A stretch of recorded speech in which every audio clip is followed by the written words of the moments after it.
جو ضدی کافر 3 دن سے اسلام سے انکار کر رہا ہو، اس کے 3 دن مسجد میں اس لیے گزروائے تاکہ اس کے دل کے اندر سے شرک اور کفر کا اثر ختم ہو اور اس میں اسلام کی رغبت پیدا ہو۔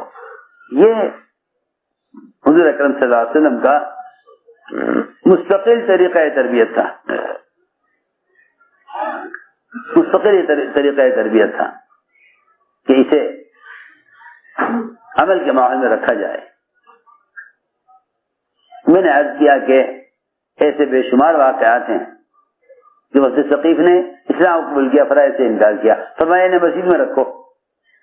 اعمال مسجد میں خاصیت ہے، اعمال مسجد میں خاصیت ہے کہ یہ ان کے دلوں کو اسلام کے لیے نرم کر دیں گے۔ تو ہم نے عرض کیا کہ سب سے بنیادی بات یہ ہے کہ اپنے ایمان کی تکمیل کے لیے، اپنے ایمان میں زیادتی اور اپنے ایمان کی ترقی کے لیے لوگوں کو دعوت دے کر ایمان سیکھنے کے عنوان پر مسجد میں جمع کرو۔ 3 موضوع ہیں صحابہ کی گشت کے، 3 موضوع ہیں صحابہ کی گشت کے: ایمان پر جمع کرنا، نماز پر جمع کرنا اور علم کے حلقوں پر جمع کرنا۔ یہ 3 صحابہ کرام کی گشت کے موضوع ہیں، علم، ایمان اور نماز، کیونکہ نماز اسلام کا وہ رکن ہے جس کا درجہ سر کی طرح ہے، اور ایمان تو آپ جانتے ہی ہیں کہ اس کے بغیر تو کسی عمل کا اعتبار نہیں ہے۔ تیسری چیز علم ہے کہ علم کے بغیر کوئی عمل قابل قبول نہیں ہے۔ یہ 3 بنیادی فریضے ہیں، علم، ایمان، علم اور نماز۔ یہ 3 فریضے بنیادی فریضے ہیں۔ ان 3 فریضوں پر امت کو جمع کرنا یہ ہمارے گشت کا موضوع ہے۔ بہت آسان بات ہے، ان 3 فریضوں پر امت کو جمع کرنا یہ ہمارے گشت کا اصل موضوع ہے۔ امت نماز کی ادائیگی پر آئے، امت نماز کی ادائیگی پر آئے۔ ایک مسلمان سے فریضہ نماز ادا کروانا یہ ہمارے گشت کا موضوع ہے۔ ایک مسلمان سے نماز کا فریضہ ادا کروانا یہ ہمارے گشت کا موضوع ہے۔ میرے دوستو، لوگ سمجھتے ہیں کہ اوامر اور نواہی، بھلائی کو حکم کرنا، برائی سے روکنا۔ میں نے ایک بات عرض کی تھی شروع میں، یاد ہوگی، کہ ہر چیز پر رواج غالب آ رہا ہے، ہر چیز پر رواج غالب آ رہا ہے۔ اور رواج یہ ہے کہ جتنے بھی اوامر اور نواہی ہیں، جتنے بھی اوامر اور نواہی ہیں، ان سب کو کتابوں میں اور کاپیوں میں اور مختلف قسم کے رسائل اور اخبارات میں لکھ دیا جائے، یہ رواج ہے، سنت نہیں ہے۔ یہ رواج ہے، سنت نہیں ہے۔ ہماری بات توجہ چاہتی ہے بہت۔ امر معروف نہی عن المنکر جو اس امت کے افضل امت ہونے اور اس امت کی نجات کا واحد سبب ہے، جس نے یہاں تک فرمایا ہے، علماء نے بھی لکھا ہے اور احادیث میں بھی ہے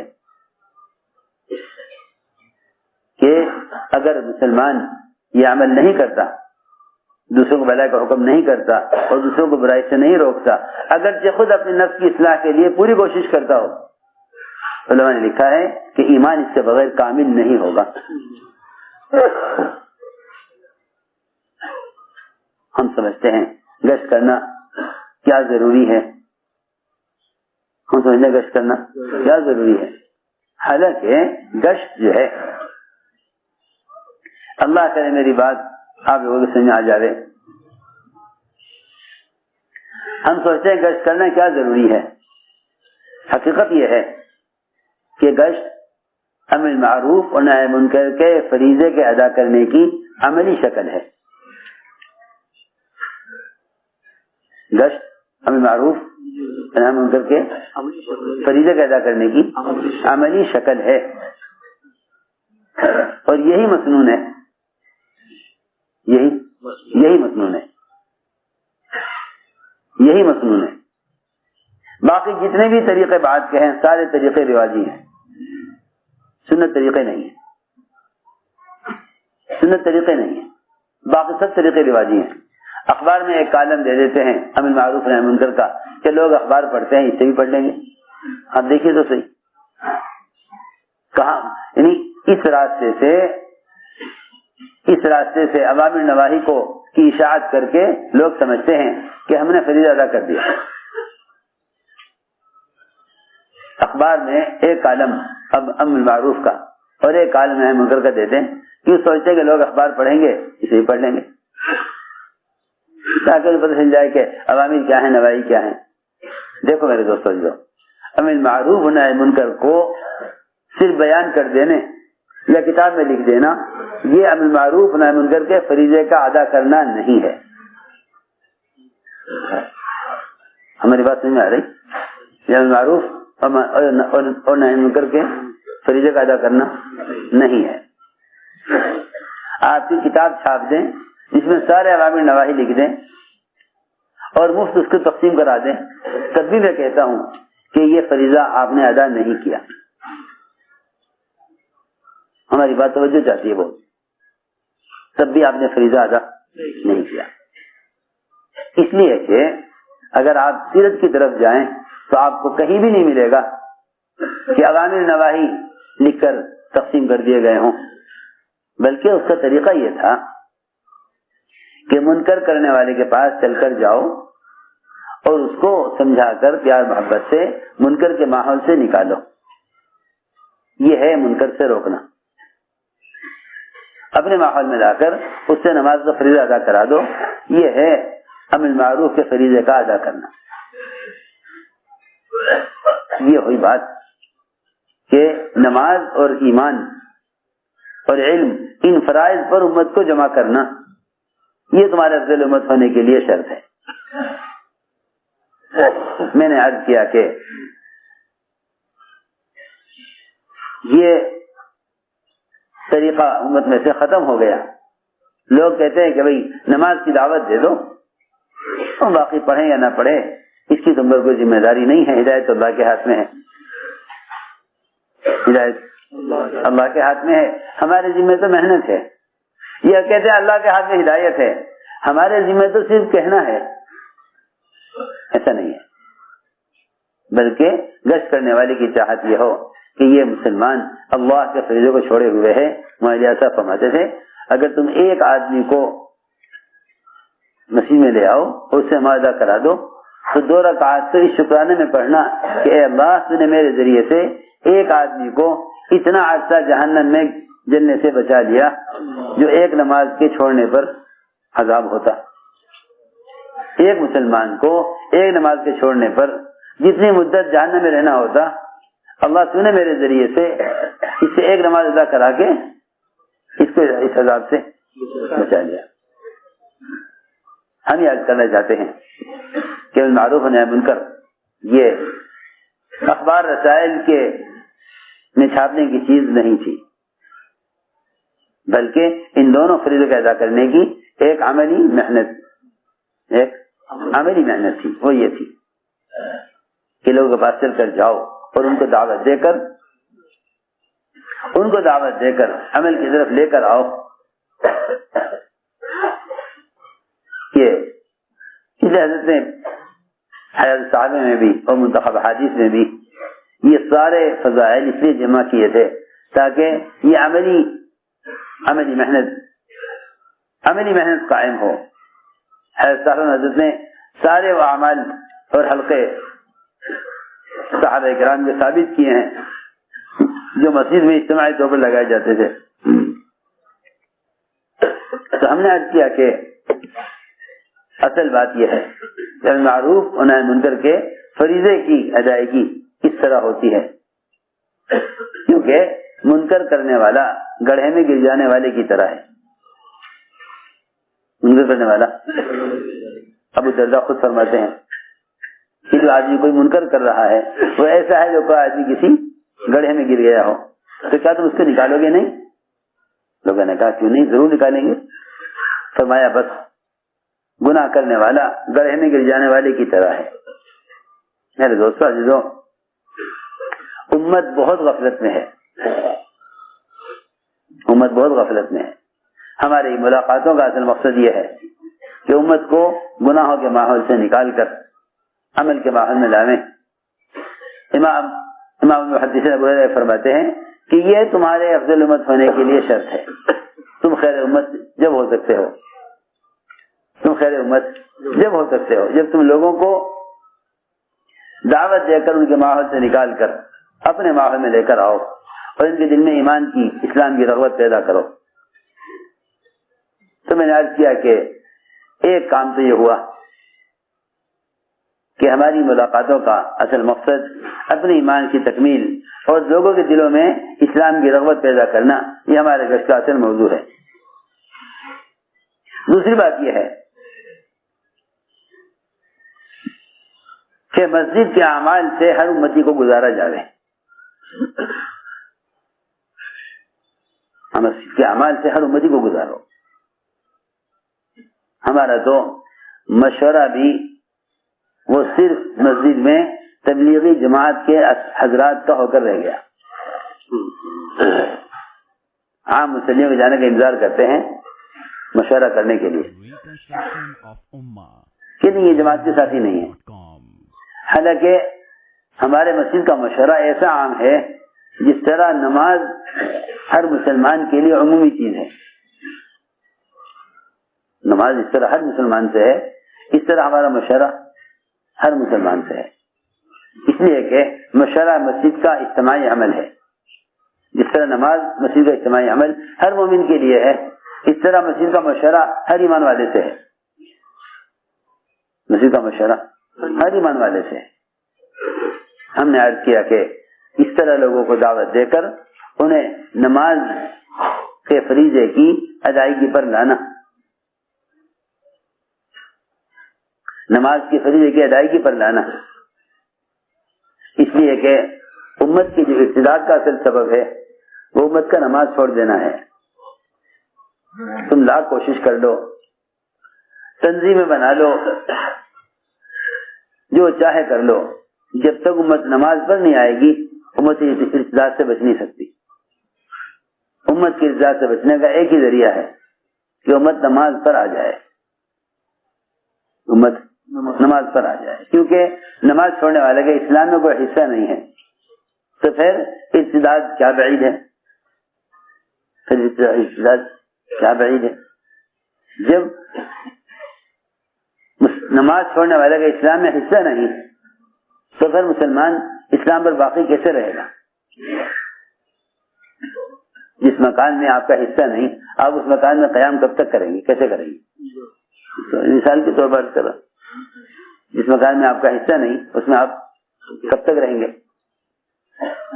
حضرت عمر کا قول ہے کہ جو نماز چھوڑی اس کو اسلام میں کوئی حصہ نہیں۔ اس زمانے مسلمان اپنے وطن، اپنی زمین پر اپنا حق چاہتے ہیں، حالانکہ اگر نماز چھوڑ دے مسلمان تو اسلام میں اس کا کوئی حصہ نہیں، تو پھر یہ زمین سے حصہ، کاروبار سے حصہ، ملازمت سے حصہ کیسے لے سکتے ہیں؟ میں یہ سوچتا رہتا ہوں کہ اس زمانے میں سارے ملک کے مسلمان اس اعتبار سے سوچ رہے ہیں کہ ہمیں ہمارا حق نہیں مل رہا، یوں نہیں سوچ رہے کہ ہم سے اللہ کا کون سا وہ حق ضائع ہو رہا جس سے ہمارے اپنے حقوق ضائع ہو رہے، جس سے ہمارے اپنے حقوق ضائع ہو رہے۔ ہمارے حقوق پر کیوں غیروں کا تسلط ہے؟ وہ تو حدیث میں صراحت میں فرما دیا صاف بالکل کہ جب یہ امت دعوت کا کام چھوڑ دے گی، جب یہ امت دعوت کا کام چھوڑ دے گی تو اللہ تعالیٰ ان پر ظالم حکام کو مسلط کر دے گی۔ سیدھی بات ہے، ہم دعوت کہتے ہی اس کو ہیں، ہمیں معروف اور نہی منکر۔ ساری احادیث میں، قرآن میں، صحابہ کرام کے اقوال میں دعوت اصل ہے ہی ہے۔ یہ تو غلط اور ناسمجھی کی بات ہے کہ یہ سمجھنا کہ دعوت صرف غیر مسلموں کے لیے ہے، یہ تو ناسمجھی کی بات ہے۔ غیر مسلموں پر تو انبیاء اور صحابہ کی محنت بہت مختصر ہے،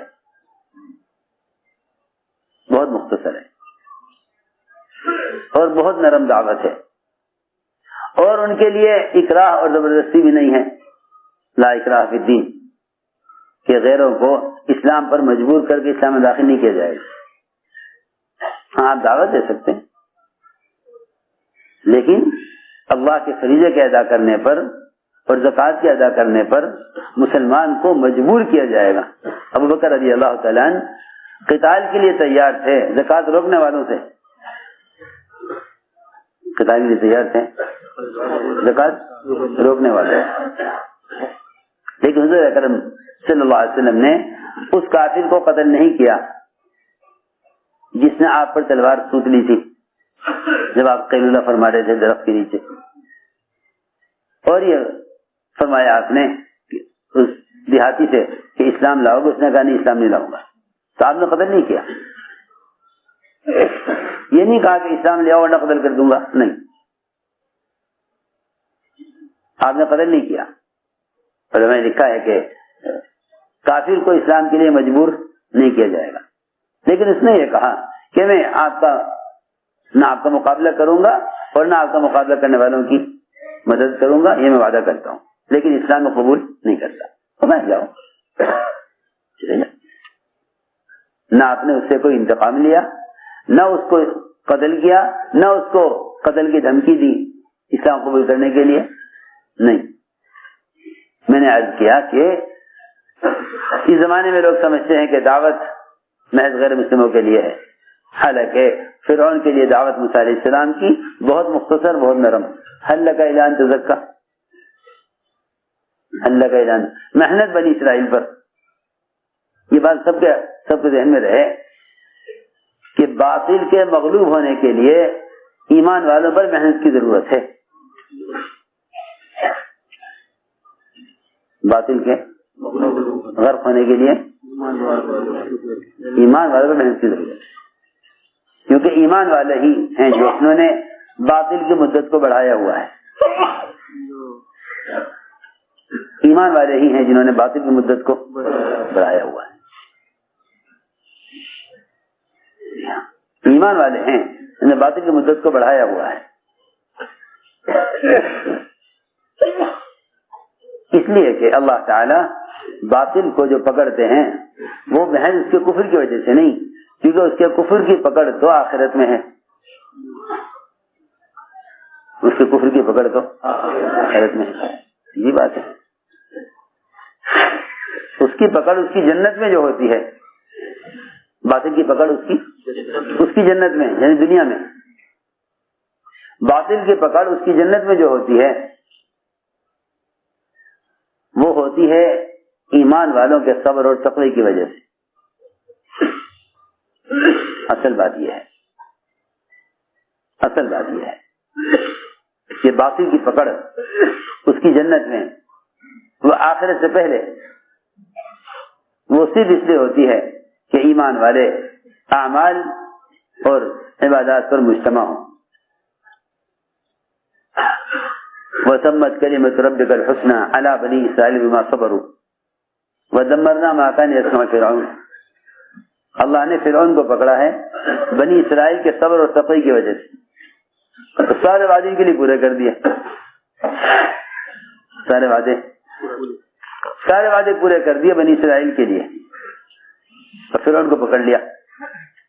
آج بھی یہی بات ہے, جتنے بھی فرائض سارے عالم میں ہیں ان کے لیے ہدایت ہماری سب سے پہلی چاہت ہے, لیکن اگر مسلمان ایمان اعمال صالحہ پر مجتمع ہے تو پھر باطل مقابلے پر نہیں آ سکتا, آئے گا تو مغلوب ہو جائے گا. میں عرض کرنا چاہتا